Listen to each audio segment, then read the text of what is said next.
পানীৰ বাবে কান্দিছে পাকিস্তানে। ভাৰতৰ হাত কটাৰো হুংকাৰ পাকিস্তানৰ। সন্ত্ৰাসবাদৰ পৃষ্ঠপোষক দেশ পাকিস্তানৰ প্ৰৰোচনামূলক মন্তব্যই পুনৰ কম্পিত কৰিছে।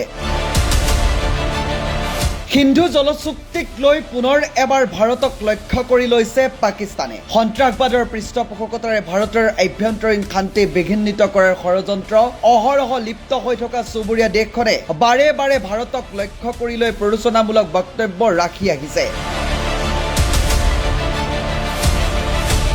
সিন্ধু জলচুক্তি কাৰ্যকৰীকৰণক লৈ ভাৰতৰ বিৰুদ্ধে আক্ৰমণাত্মক বাক্যবাণ নিক্ষেপ কৰি পাকিস্তানৰ জলবায়ু পৰিৱৰ্তন মন্ত্ৰী মাছুদিক মালিকে কয়, যিসকলে আমাৰ অংশৰ পানী কাঢ়ি ল'বলৈ বিচাৰে সিহঁতৰ হাত কাটি দিম।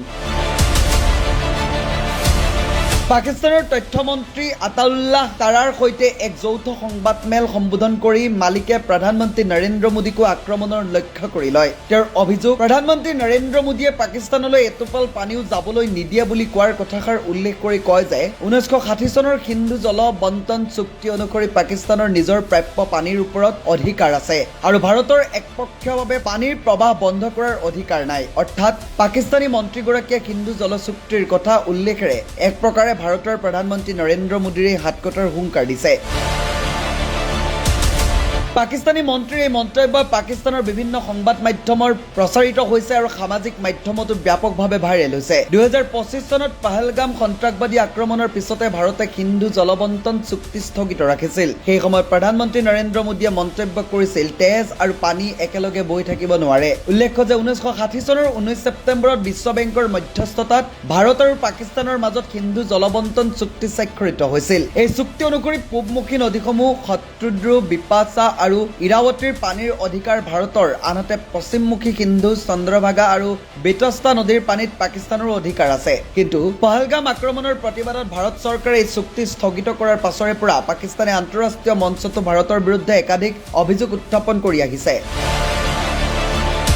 ইফালে শেহতীয়াকৈ ভাৰতৰ কেন্দ্ৰীয় জলশক্তি মন্ত্ৰী CR পাটিলে ইংগিত দিছিল যে 2028 চনৰ জুন মাহৰ ভিতৰত পাকিস্তানমুখী সিন্ধুৰ পানীৰ প্ৰৱাহ সম্পূৰ্ণৰূপে বন্ধ কৰি দিয়া হ'ব। এই মন্তব্যৰ পিছতে পাকিস্তানৰ প্ৰতিৰক্ষা মন্ত্ৰী খবাজ আসিফে ভাৰতৰ বিৰুদ্ধে যুদ্ধৰ হুংকাৰ দিয়ে। পাকিস্তানৰ এক সংবাদ মাধ্যমৰ আগত দিয়া এক সাক্ষাৎকাৰত তেওঁ কয়, পানী আমাৰ ৰাষ্ট্ৰীয় সুৰক্ষাৰ এক গুৰুত্বপূৰ্ণ অংশ। যদি আমাৰ ৰাষ্ট্ৰীয় সুৰক্ষা বিপদত পৰিছে বুলি অনুভৱ কৰোঁ, তেন্তে ভাৰতৰ বিৰুদ্ধে যুদ্ধৰ পথ বাছি ল'বলৈ আমি কুণ্ঠাবোধ নকৰোঁ। আসিফে লগতে দাবী কৰে যে পাকিস্তানে বৰ্তমান তীব্ৰ পানীৰ সংকটৰ সন্মুখীন হৈছে। তেওঁ অভিযোগ, দুই দেশৰ মাজত জলবণ্টন চুক্তি থকা স্বত্তেও ভাৰতেই পানীৰ প্ৰৱাহ বন্ধ কৰা বা গতিপথ সলনি কৰাৰ চেষ্টা কৰি আছে। এনে পৰিস্থিতিত সিন্ধু জলবণ্টন চুক্তিক লৈ ভাৰতৰ বিৰুদ্ধে পুনৰ আক্ৰমণাত্মক স্থিতি গ্ৰহণ কৰিছে পাকিস্তানে। নিউজ ডেস্ক ৰিপৰ্ট, গণ অধিকাৰ।